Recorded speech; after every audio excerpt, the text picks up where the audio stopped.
Welcome to another edition of the Jeff Crilley Show. I am your host, Jeff Crilley, and I'm delighted to have Dr. Jeannie Whitman. She is a licensed clinical psychologist and a longtime friend. Thanks for being on the show. Thank you for having me, Jeff. Appreciate it. And I got to tell you, your blue goes perfectly with the walls, and you look amazing. Thank you for that. So we're going to talk about stress today, because we were talking off the air, and you were saying that so many Americans are just stressed out of their minds. Where is the stress coming from? I think it's coming from some of which is the world that we live in, and some is our own problems that I think we add to our own stress.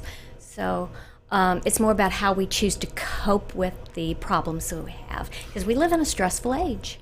You know, they have done surveys, and they say that the young people are the most stressed out of all.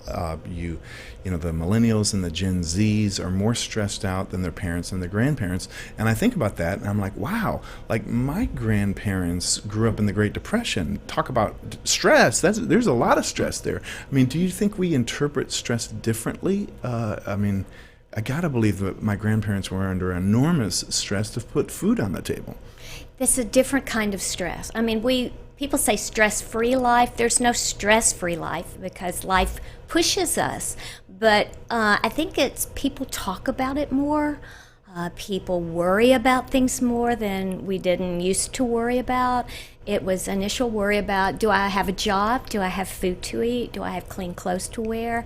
And now it's, what do people think about what I do, what I drive, what I wear, who my friends are, how many likes I get. So there's much added pressure today, and the layers of the onion are much, much more developed. We live more complicated lives, and more is expected of us now. Yeah, and I blame these things. We were talking about this off the air that, you know, when you and I were growing up, they had answering machines. They didn't have cell phones, and you left a message on somebody's machine, and you just hoped that they would call you back that day. But if they didn't, no big deal. They might call you back tomorrow. Now, if somebody texts you a couple of times in 10 minutes, they're getting impatient. Like, Jeff Crilley, where are you? We have some kind of a funny clip to roll as we talk about this, but are cell phones driving us crazy? Short answer, yes. But maybe not clinically crazy, just frenetic, stressed out crazy. And there's an anecdote to that. We can hit pause and we can say, I'm going to put a limit to how much I am addicted to my phone. And you see restaurants doing this now, where they're saying, we don't want cell phones at the table because they're interruptive or disruptive. Families are asking, family dinners. I used to have family dinners when I was growing up. Yes. And so now they're asking their kids to actually put away their devices and actually have a conversation. Well, it can be rude, right? If you're out on a date and your date is texting, are they essentially saying that whoever's on this phone is much more important than you are? That's the message. You walk in and you see people together and you see the top of their heads and they're just together, present, but not communicating. That also increases our stress. So have certain times during the day when the phone is nowhere near you. Or you spend time where there's like a cell phone free zone, 20 minutes. And if you have a hard time putting away 20 minutes, then that tells you you've got a challenge there. I sit across from clients and they'll put their cell phone right next to them and they'll pat it from time to time. And I'll say, okay, just take it and push it away from you. And you can kind of see the eyes get wide and it's like, oh no. And that gives a lot of information of just how drawn we are to something that is inanimate. We need to draw more relationships interpersonally. And that's why we see so much different communication stressors, life stressors, and people having a hard time really expressing themselves face to face.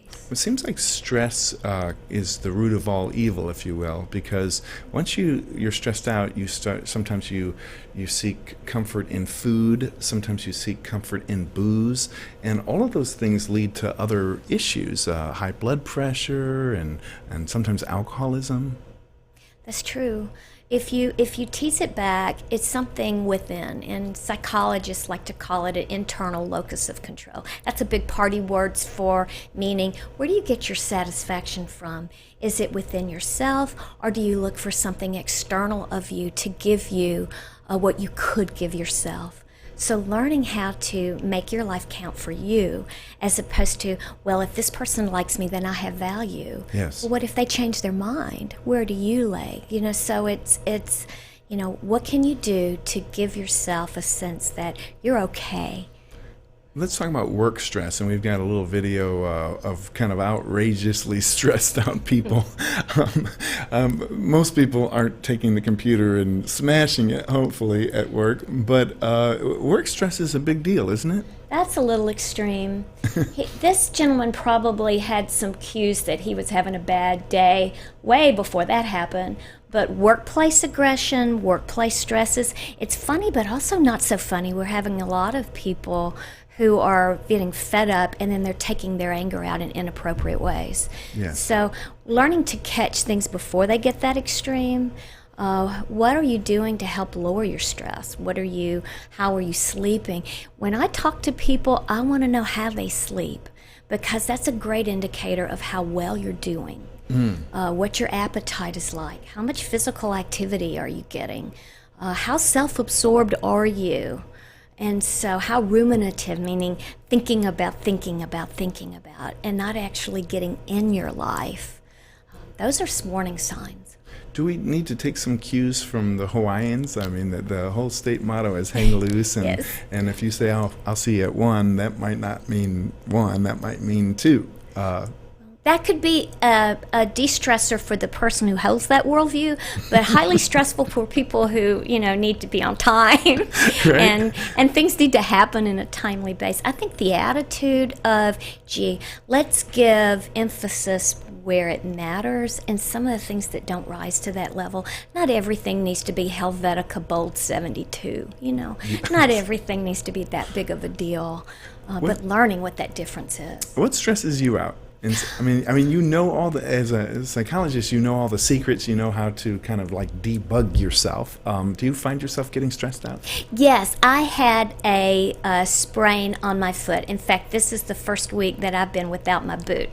And my doctor said, how will I know when it's ready to come out of the boot? And my doctor said, you'll know when you know. And that drives me a little crazy. What do you mean I'll know when I know? I want to know when I know.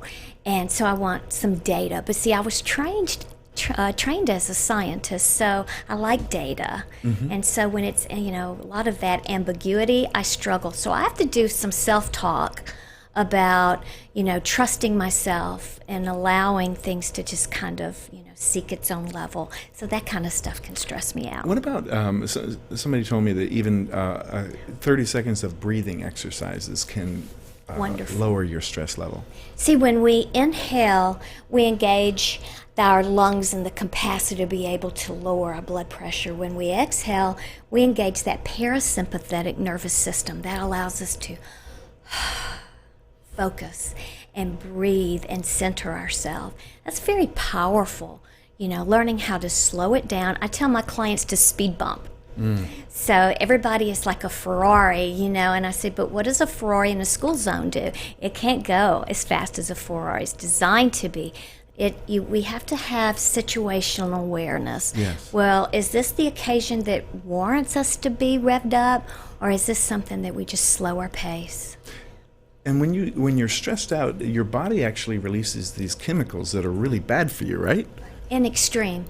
Anything that our body or our mind presents as a threat, anything that does that for us is a fight or flight response or freeze response, where we don't know what to do and we just stay stuck.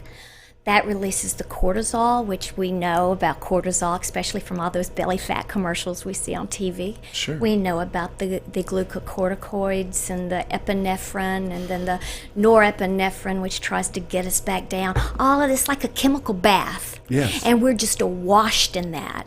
And so the body takes a while to recognize, is this a real threat, like pterodactyl approaching? Mm-hmm. Or is this something like somebody with too many items in the express lane? Is this somebody who made an unwise driving maneuver in front of you and slowed you down? Yes. Where do we put our emphasis on things and our annoyance level? I think sometimes our set point's really high. It's like going to the airport in TSA and their wand is up really high. Yes. And then sometimes you go and it's really low and it's the same outfit. You know, Yes. you go. We can do that for ourselves. We can know to lower our own temperature, and that's important. Otherwise, everything's going to push you around. Wow. This has been a fascinating interview. You're going to have to come back. I would Promise? love to. Thank you. That's awesome. That's it for now. We'll see you next time.